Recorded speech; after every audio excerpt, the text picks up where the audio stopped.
The scent of lavender and expensive floor wax greeted me as I walked into the grand foyer of my grandmother's estate, only to be met by a legal assistant holding a copy of a deed I had never seen before. My stomach churned with a sudden, icy dread when he informed me that the property had been transferred to my cousin Elena just 3 hours ago. I stood frozen in the marble hallway, the very air feeling heavy and suffocating, as I realized the ink on the documents was still drying on my inheritance. My entire legacy vanished in a single afternoon of cold-blooded betrayal.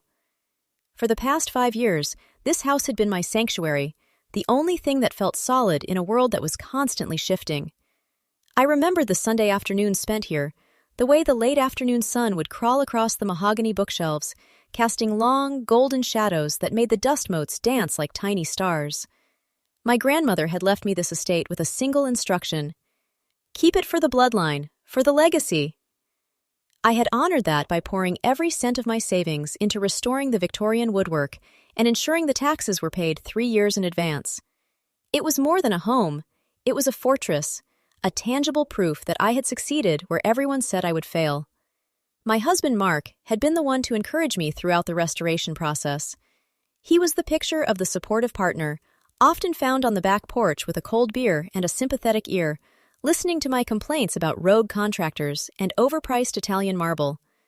He'd rub my shoulders when I was stressed, his voice a low, soothing hum in the quiet evenings, telling me that we were building something for our future. In hindsight, the way he watched me work felt less like pride and more like a predator tracking its prey.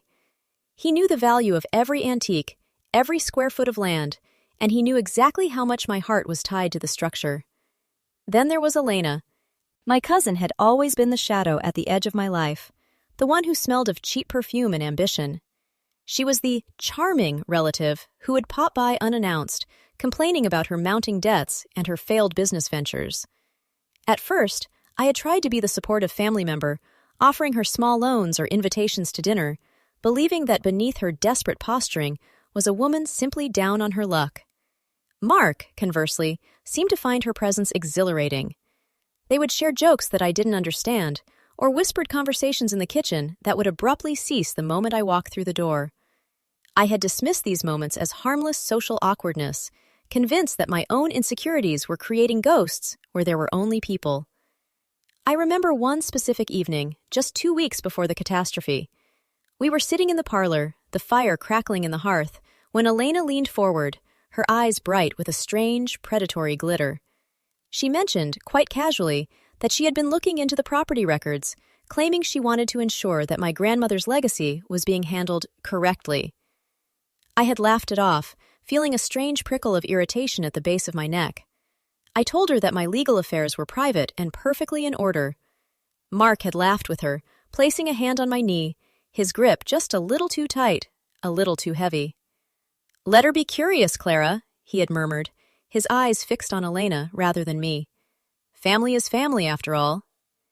The house was brimming with my memories.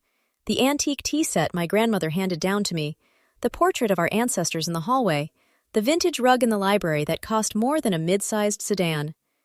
I took pride in these objects, meticulously cleaning and maintaining them, treating them like living members of the family. I had even kept the spare keys in a specific, hidden drawer in the study, a habit I had formed when I first moved in. I never thought twice about it, trusting that my home was a place where only love and respect resided. I felt foolish now, looking back at how I had curated this environment, how I had made it so comfortable and accessible, practically handing the keys to the kingdom to the very people who were plotting to take it. The signs were there, if I had only been looking. The sudden, unexplained disappearances of small, valuable items, a silver letter opener, a box of heirloom jewelry. I had blamed the cleaning crew or my own forgetfulness, never once suspecting that my husband, the man who had promised to stand by me for better or worse, was quietly hollowing out the foundation of my security. I was so caught up in the aesthetics of my life, the picture-perfect image of a successful woman in a historic home, that I had failed to notice the rot setting in behind the wallpaper. I had been living in a dream, a meticulously constructed reality that was, in truth, nothing more than a theater set waiting for the curtains to fall. As the legal assistant stood before me, his expression shifting from detached professionalism to a flicker of genuine pity, the silence in the room became absolute. I could hear the hum of the refrigerator in the kitchen and the distant, muffled sound of a bird chirping outside the window. These mundane noises contrasted sharply with the internal earthquake shaking my reality to its core. My pulse hammered in my throat, a frantic, rhythmic thud that made it hard to breathe. I clutched the edge of the mahogany side table, my knuckles white, feeling the wood beneath my palms, a piece of the very inheritance that was being stripped away from me. I had to know how. I had to know why, and more importantly, I had to know if Mark had been standing there with a pen in his hand, watching the betrayal unfold, or if he had orchestrated the entire symphony of ruin from the very beginning. The answer was already curdling in my gut, dark and heavy as lead. The weeks leading up to the final blow were marked by a series of fractures that I desperately tried to glue back together. Mark began spending late nights at the office, his excuses dripping with a rehearsed fluidity that should have alerted me sooner. He would come home smelling faintly of cigarette smoke and expensive cologne, a brand he didn't own, and when I asked about his day, he would deflect with a tight smile, complaining about mergers and complex tax restructuring. I remember sitting at our dining table one Tuesday, staring at a stack of unpaid property tax notices that had arrived mysteriously in my inbox, even though I had set up autopay months prior. When I confronted him, he merely shrugged, waving a hand dismissively. "It's just a glitch with the bank, Clara. Don't go looking for problems where there aren't any. You're becoming paranoid." Then there was Elena. She stopped pretending to be the struggling cousin and began acting like a stakeholder. She would show up unannounced on Saturday mornings, walking through the rooms with a measuring tape, jotting down notes about the ceiling heights and the age of the fireplace mantels. Once, I found her in the study, flipping through my personal ledger. When I demanded to know what she was doing, she didn't flinch. She simply looked me in the eye and said, "Just checking to see if you're properly protecting the family's assets, cousin. You've always been a bit naive about money." Her tone wasn't just condescending, it was possessive. I felt a cold knot tighten in my stomach, a primal instinct screaming that something was fundamentally wrong, but I silenced it with the mantra of the dutiful wife. "Trust him. He's your husband. She's family." The tension hit a fever pitch on a rainy Wednesday. I had returned home early from a gallery event to find the house unnervingly quiet. As I walked down the hallway toward the study, I heard voices muffled behind the oak door. Mark and Elena. I froze, my hand hovering over the brass handle. Elena's voice was sharp, urgent. "The signature is perfect, Mark. Nobody will look twice at the notary stamp. Just get the deed signed, and we're out of this hellhole before she realizes what happened." My heart stuttered in my chest, a sudden, violent thumping that made the blood roar in my ears. I didn't wait to hear Mark's response. I pushed the door open, the wood scraping loudly against the floor. They were huddled over my desk, a pile of legal documents spread out like a fan of poisoned cards. Mark's face went ash gray, his jaw muscles twitching as he scrambled to cover a document with his briefcase. Elena didn't even try to hide her malice. She leaned back in my grandmother's antique chair, a smirk playing on her lips. "Clara," Mark stammered, his eyes darting around the room as if searching for an exit. You're home early." The sight of them, the husband I trusted and the cousin I had pitied, conspiring in the heart of my sanctuary, was like a physical blow. The air in the room suddenly felt devoid of oxygen. I felt a wave of nausea wash over me, my knees turning to jelly, and I had to reach out to the doorframe to keep from collapsing. I walked toward the desk, my movements sluggish, as if I were wading through deep water. Every step felt like a betrayal of my own reality. I grabbed the document Mark had been trying to hide. It wasn't just a tax form. It was a power of attorney, granting Elena full authority over the estate, dated 3 days ago, with a forged signature that was an uncanny imitation of my own. Beneath it was a transfer of deed document, already notarized. My hands began to shake so violently that the papers rustled like dry leaves. I looked at Mark, expecting him to deny it, to tell me it was a mistake, but he just stared at the floor, his silence hanging in the room like an executioner's blade. He wasn't defending me. He wasn't even attempting to explain. He was already calculating how long it would take for me to leave. The realization didn't just break my heart, it incinerated my identity. I looked at the desk, at the life I had curated, and saw it for exactly what it was: a crime scene. The world slowed down to a crawl. I could see the individual fibers of the rug, the dust motes spinning in the light of the desk lamp, the singular, mocking smile on Elena's face. I wasn't just losing a house. I was losing the delusion that I was safe. The silence in the room was absolute, punctuated only by the rhythmic, taunting ticking of the grandfather clock in the hall. My mind raced, clawing for a coherent thought, but all I could hear was the echo of my own voice, asking a question I already knew the answer to. How much was I worth to you, Mark? Was it just the house, or did you hate me enough to destroy everything I built? He didn't answer. He just tightened his grip on his briefcase, his eyes fixed on the door, already gone in his mind. I stood there, paralyzed by the sheer, crushing weight of the betrayal, feeling the floor beneath me tilt as if the earth itself were rejecting the injustice of it all. The silence in the room stretched until it became a physical weight, pressing against my eardrums.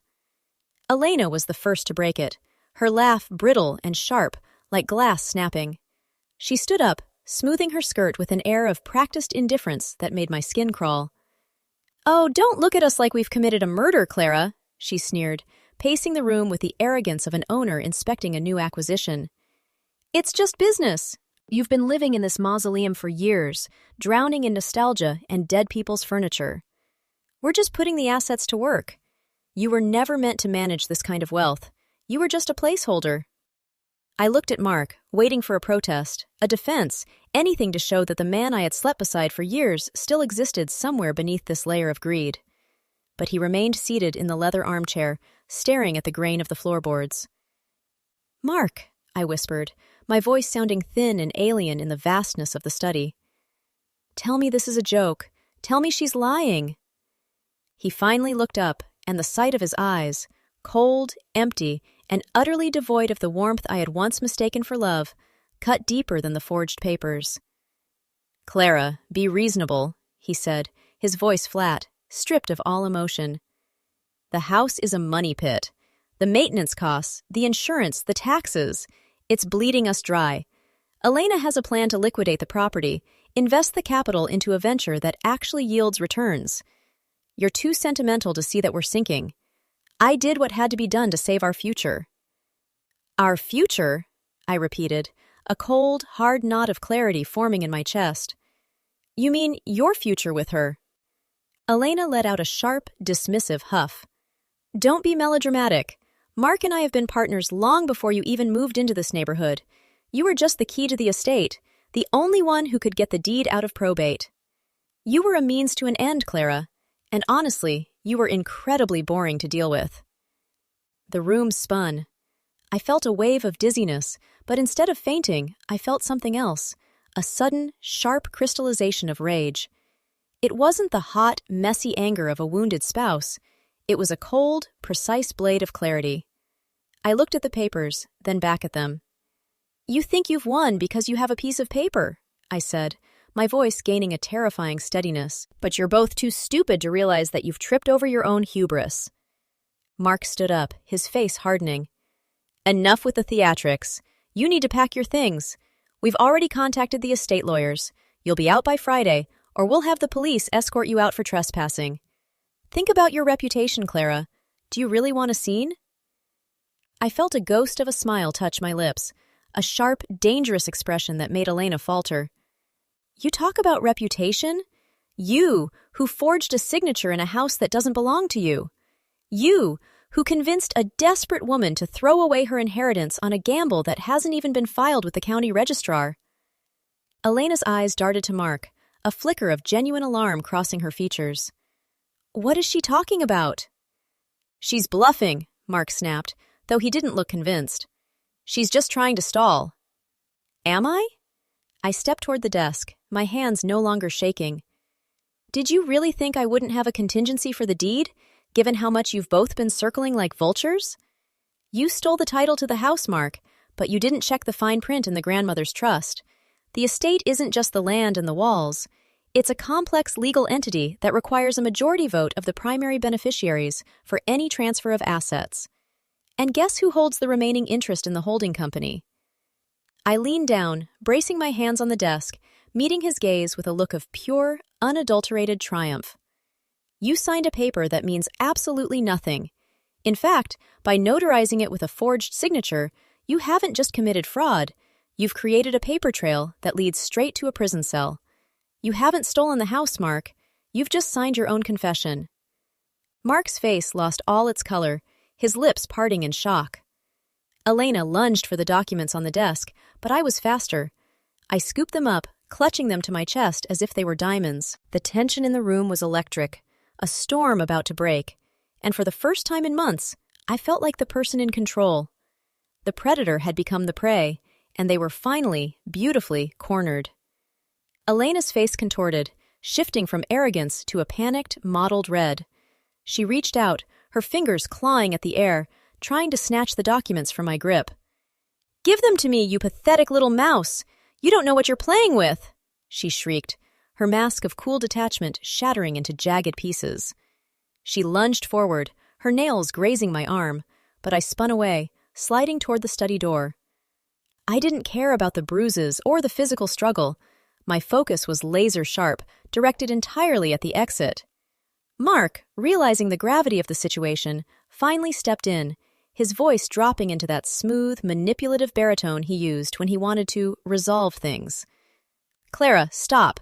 Let's be adults. We can work this out. We don't need lawyers. We don't need the police. If you're upset about the ownership, we can draft a new agreement. We can make you a partner in the new venture. Just put the papers down." His eyes were pleading now, not out of love, but out of a desperate, craven fear for his own neck. He took a step toward me, palms open in a gesture of fake peace, but his posture was coiled, ready to pounce the moment he saw an opening. I laughed, and the sound was cold, a sharp, mirthless rasp that echoed off the mahogany walls. "A partner? In your venture? You mean the one where you launder the proceeds of this house to pay off the gambling debts you've been hiding for 3 years?" Mark froze. The air left the room. Elena let out a stifled gasp, her eyes widening. She clearly hadn't known the extent of his financial ruin. I hadn't been idle while they were whispering in the kitchen.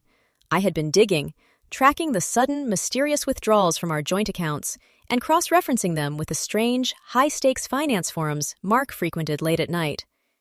I had seen the messages from the creditors, the threatening emails he thought he'd deleted. He wasn't just planning to sell the house.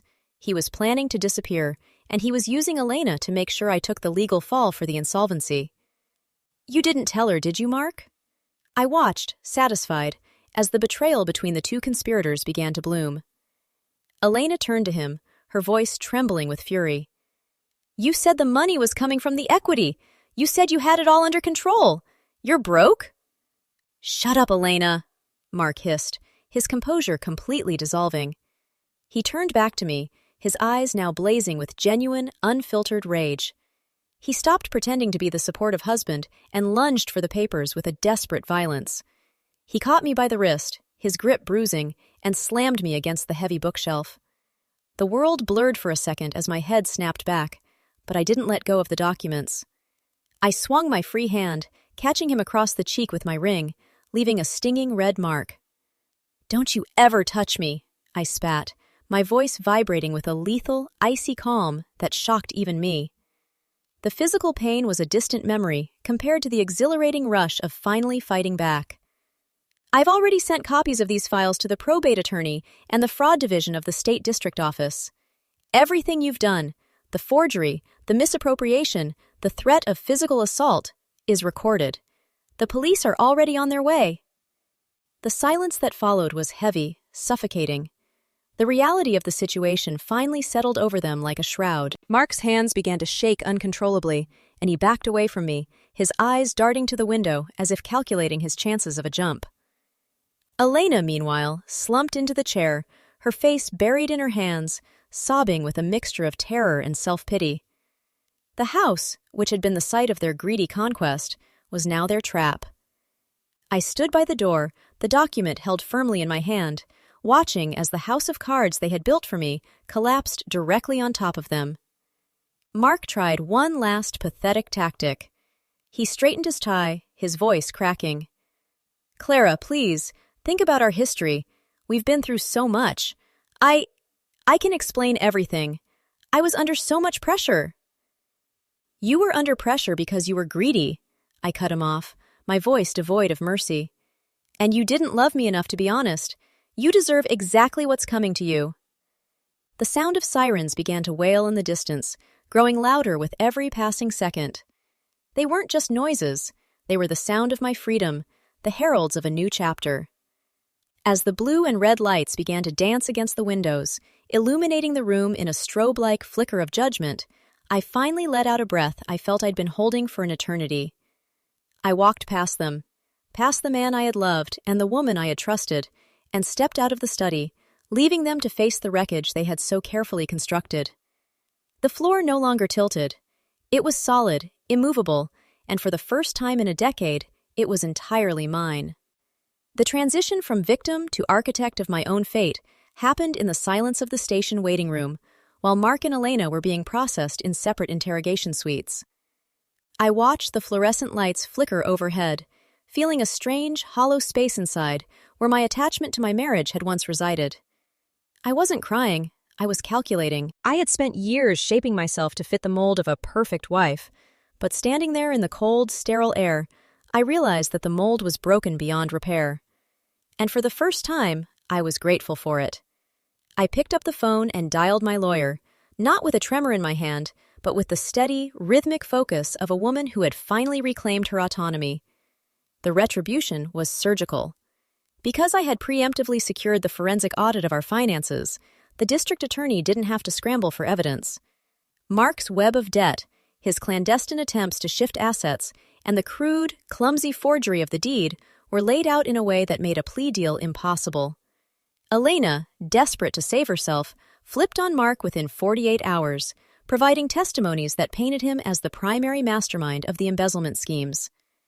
I sat in the front row of the courtroom 3 months later, watching as the gavel came down, a final, percussive sound that sealed the fate of the man who had promised to protect me. Mark was sentenced to 5 years for fraud and financial exploitation. Elena, having admitted to her secondary role and provided the necessary evidence, walked away with a felony record, a massive restitution debt that would garnish her wages for decades, and the total, scorched-earth exile of her social circle. She hadn't just lost the house, she had lost her reputation, her connections, and the very foundation of her shallow, greedy world. I didn't stay to watch them be led away. I walked out of the courthouse and into the bright, sharp sunlight of a crisp autumn afternoon. The city felt different, lighter, cleaner, as if the air itself had been scrubbed of their presence. 6 months later, I sat on the back porch of the estate. The Victorian wood had been restored, but the atmosphere had changed. The house no longer felt like a shrine to a legacy I had to preserve. It felt like a home I had fought to keep. I had opened the study to the community, turning the library into a small, private foundation for local students. A way to ensure that the bloodline grandmother spoke of was measured in intellect and progress, not just DNA and greed. The smell of lavender and floor wax remained, but it was accompanied by the fresh, crisp scent of autumn leaves and the promise of a quiet, unbothered morning. I poured a cup of coffee, feeling the warmth seep into my palms. My life was stripped of the excess, the distractions, and the parasitic attachments that had kept me small for so long. I wasn't the woman who had walked into that foyer a year ago, terrified and blind to the rot beneath her feet. I was sharper, more observant, and fiercely protective of my boundaries. I looked out over the gardens, the shadows long and steady across the lawn, and realized that I had finally stopped waiting for someone else to validate my existence. There was a profound, quiet power in knowing exactly what I was capable of, and more importantly, knowing exactly who I could live without. I looked down at my hand, at the simple gold band I had long since replaced with nothing at all, and smiled at the empty space on my finger. The house had been a test, and I had passed. I was no longer a legacy guardian or a supporting character in someone else's drama.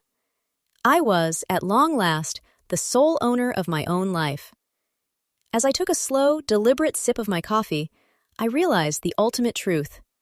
The most expensive thing I ever lost was the weight of a man who never deserved the space he took up in my heart.